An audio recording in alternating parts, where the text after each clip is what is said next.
What's up, team? Nick here. Welcome back to the channel. Now today we're going to be covering just some really basic ideas when it comes to training Shotokan karate, including how to make a basic fist, some mistakes that you might be making, or if you're an instructor, some mistakes your students might be making and how to fix them, plus how to do a basic straight punch or Choku Zuki from just a standing position. And we're getting started right now.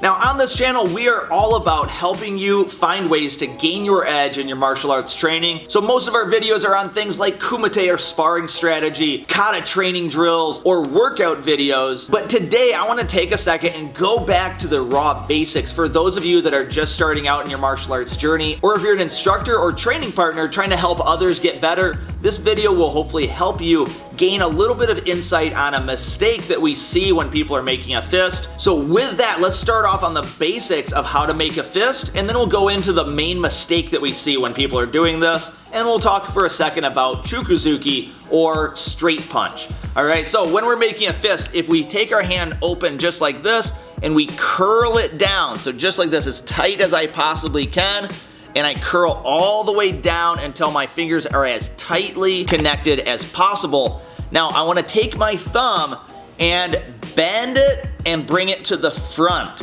Alright, now this is actually a lot more important than it might sound, because the main mistake that we do see is people that are bringing their thumb across and then trying to bring this down. Now while that might work for some people, if you don't have really flexible joints, your thumb is gonna get stuck here. Now, in fact, the reason I know this is because when I was younger, I was starting out in the martial arts very young, and my traditional karate instructor, Sensei Al Dorlag, he did not even have to look at me when we were in class. He could be looking over here at the other side of the class and say, "Nick, put your thumbs in." Because this was a very common mistake that I did all of the time. And in my brain, I was tucking my thumbs in, but in reality, they were sticking out just like this, and I would get them caught on things. So one of the fixes that we found was that if I just curled my thumb here first and brought it to the front, it allowed me to tuck that thumb in there and make a really strong fist, so I was hitting with my two big knuckles.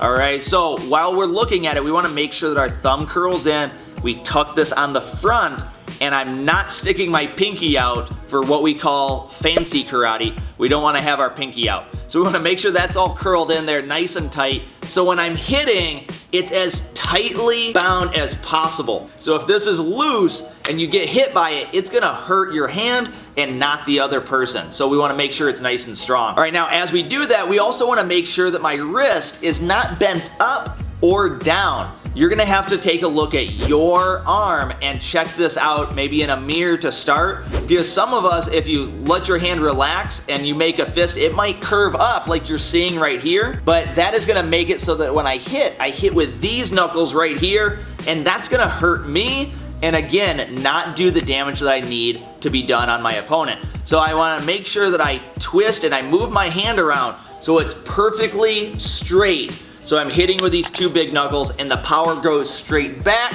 and not up or down, so you don't roll your wrist and get a lot of injuries that way. Alright, so now that we have the basic idea of how to make a fist, we have our wrists straight and strong, we're gonna talk just for a second on Choku Zuki or center punch. So I'm gonna take my hand, I'm gonna pull this back, I'm gonna set it on top of my belt. Personally, I like to have it sitting on top of my hip bones. So I'm gonna set this right here, and my elbow needs to be tucked behind me. Alright, so if you're looking in a mirror and you can see this hole here, that means that when you punch, your elbow's gonna come out and you're not gonna have the punch that you're looking for. So we wanna tuck this behind us, and then if you listen really close, you can hear my hands slide straight forward. This is gonna make it so that, again, I don't do what we call a chicken wing and bring my arm out to the side like this. Likewise, with the hand that I'm pulling back, I'm gonna slide this against my body the whole time so that my punches are as linear as possible. So they're gonna go in like a triangle pattern. So just like an arrowhead is pointed so it can drive and penetrate deep, my punch should go the same way. Right to my center and right to my center, just like this.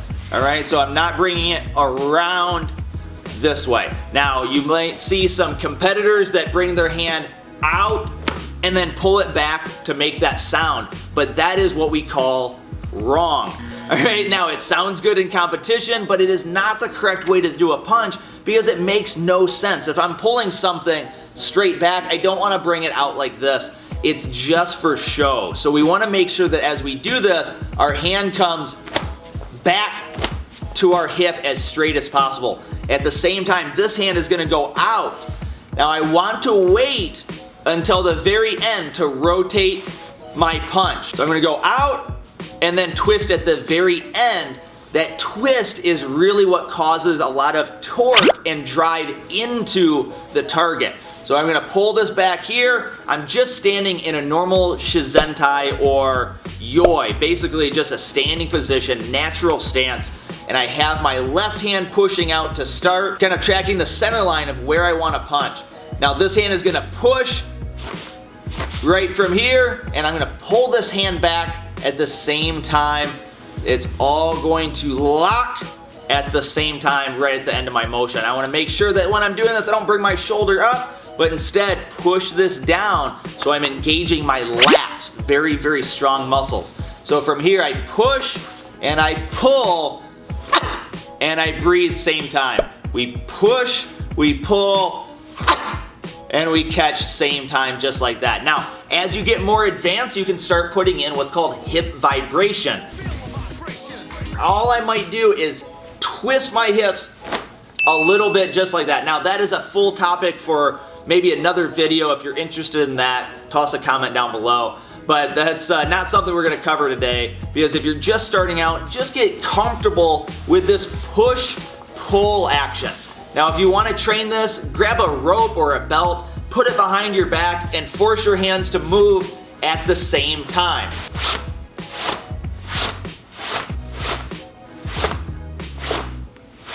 Alright, so now we have a nice strong fist. Our thumb is tucked right on the front. It's not sticking up like this. And we're making this center punch nice and straight with good twist right at the end.